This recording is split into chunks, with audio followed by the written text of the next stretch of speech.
Sha'Carri Richardson's era is over. Yeah, I said it. Come at me. I know it's a tough pill to swallow, especially for her fans, but after her recent performances, we can't ignore the signs any longer. She's been one of the most talked about sprinters in recent years, but after that last place finish at the Diamond League finals, it's time we face the facts. It's the end of her era. Let's start from the beginning. Sha'Carri Richardson came onto the scene like a meteor. She had the flash, the flair, the bold personality, and that blistering speed. People instantly latched onto her story, the colorful hair, the nails, the swagger. She wasn't just another athlete, she was a brand, the movement. And for a while, it worked. It really worked. But here's the thing about meteors, they burn out just as fast as they arrive. Sure, Sha'Carri gave us moments that made her look unstoppable. But when it came to the races that mattered most, we started seeing cracks. Getting last place? That's not just a bad day, that's a sign that the hype train is running out of fuel. And let's be real, a lot of people were more invested in her persona than her actual performance on the track. When you're more known for your antics off the track than your success on it, that's when things start to fall apart. Now, here's where things get tricky. When Sha'Carri first blew up, the world fell in love with the idea of her. She wasn't just a sprinter, she was a movement. She represented something bigger than track and field, and people rallied behind her.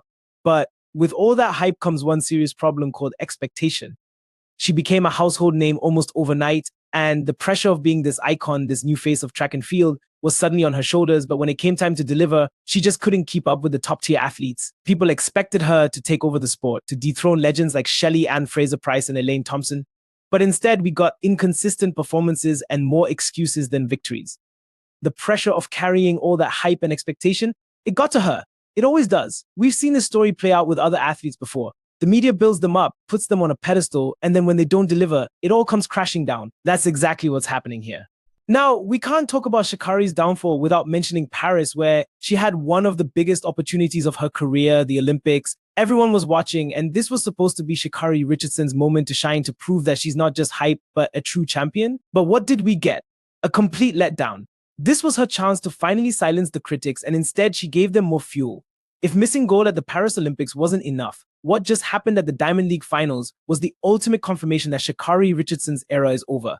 This was the final, the race that brings together the best athletes of the year to determine who is really at the top of their game. And when it came time for her to redeem herself, Sha'Carri didn't just fall short, she finished last. Let that sink in dead last, there's no sugarcoating it. In one of the most important races of the season, she couldn't even place in the top 3. It's fair to say she's no longer the future of sprinting. There you have it. Sha'Carri Richardson's era is over. The hype, the buzz, the excitement, it all came crashing down. This isn't to say she can't win races in the future, but the idea of her being the dominant force in track and field, that's done. What do you guys think? Do you agree that Sha'Carri's era is over? Or do you think she'll come back stronger? Let me know in the comments below. And if you enjoyed this video, don't forget to like, share, and subscribe for more in-depth takes on your favorite athletes.